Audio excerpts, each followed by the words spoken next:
naik, imunitas naik. Dia akan di antaranya ada namanya sel interferon, itu dia bertambah. Dan itu hormon endorfin juga naik. Apa itu hormon endorfin?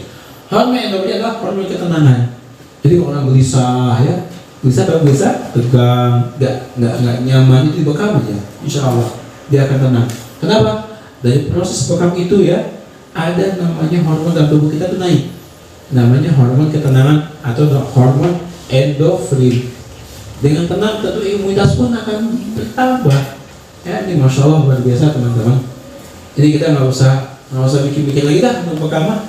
Ya, kita pelajari apa yang tadi di antaranya yang harus dibekam sama yang tidak boleh dibekam apa.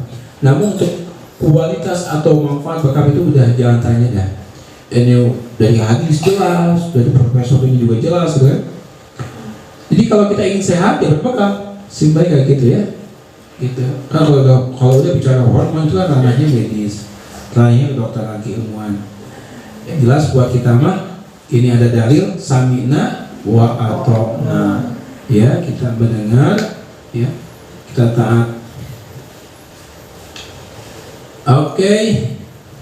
Yang selanjutnya Dr. Kawa Kurwawa namanya ya, Mawawa dari Jepang. Bekam dapat menyembuhkan penyakit karena bekam membersihkan tubuh dari endapan darah yang mati dan sudah tidak meningkat oksigen. Nah ini dijelaskan tadi ya, udah dapat. Ini diperjelas lagi aja. Dan banyak lagi penelitian tentang bekam dan yang dilakukan oleh seorang ilmuwan negara barat ya di tahun 1990 yang dituangkan di dalam sebuah buku yang berjudul The Connective Tissue as the Physical Medium for Conversion of Healing Energy in Cupping Therapy Method. Masya Allah, panjang. Intinya adalah jaringan ikatan sebagai media fisik untuk mengantarkan energi pengobatan dengan bekam. Itu artinya. Ya, saya baca bahasa Inggris mah udah mau kecil lagi, pakai kacamata punya. Sedangkan Thomas W. ya atau Anderson tahun 85 pas kelahiran Abu ini juga mempublikasikan penelitian bekam dalam bentuk buku berjudul 100 langsung ada artinya 100 penyakit yang dapat diobati dengan bekam. Nah itu penelitiannya 100 penyakit ya. Sedangkan kita tahu bahwa bekam itu lebih dari itu sebenarnya. Menurut para dokter, bekam yang paling baik dilakukan adalah pada jam 2 atau jam 3 siang. Tidak boleh dilakukan setelah berhubungan badan. Nah ini kalau sudah menikah ya. Atau aktivitas berat lainnya, dan tidak boleh setelah kenyang atau kita lapar. Ini diantaranya ya. Ini nanti kita akan ditambahkan lagi ya. Pra sama pasca. Jadi maksudnya kondisi seperti apa ya ketika orang mau berbekam, dan kondisi apa yang boleh dan tidak boleh ketika orang setelah dibekam. Ini penting ya. Harus betul-betul teman-teman mengetahui.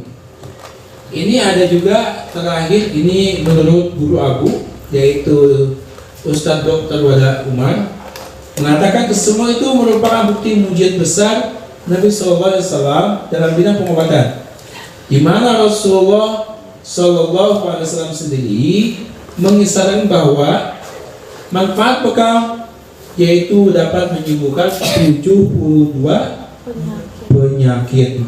Ini bagus insya Allah ya. Ini penting. Zaman sekarang ini bagaimana orang itu ya, banyak yang stres karena pandemi, karena corona, penyakit. Kalau ini yang bagus, insya Allah dia akan menerima.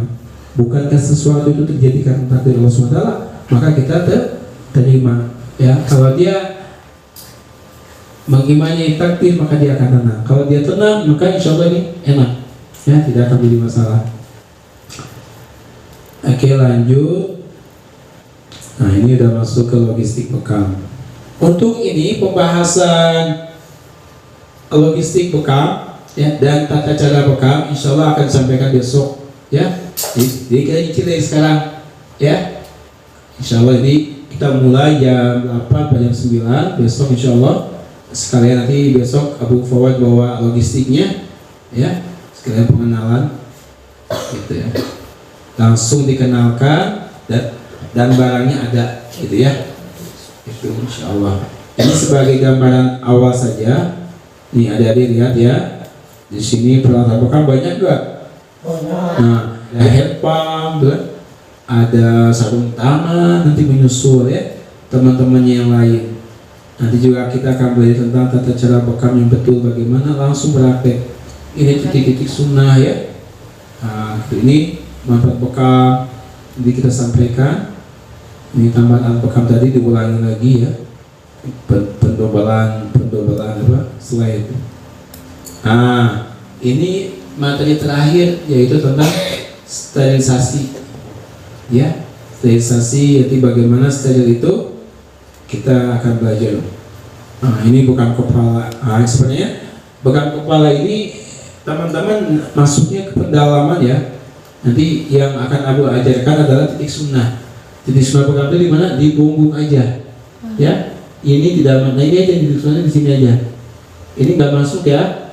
Ini nggak masuk nih. Ini hanya tambahan saja bahwasanya ternyata bekam itu bisa di kepala loh, gitu ya. Kalau tepat titik bekamnya dan kita yakin Allah Subhanahu wa taala penyembuh, maka biinilah sembuh. Ini yang mahal. Bagaimana akidah kita, bagaimana sandaran kita ya, ketawakalan kita kepada Allah. Apa tawakal itu? Ketergantungan kita kepada Allah. Ya, itu. Kita sangat betul-betul tergantung, tidak pasrah. Oke, ada manfaat bekam seperti di apa ya? Manfaat itu seperti dipijat lembut hingga membuat tubuh lebih segar, itu terasa. Menyembuhkan sakit ringan atau sakit berat, ya, bismillah. Mengeluarkan darah kotor tadi ya, dengan darah bagus. Dan itu langsung kan?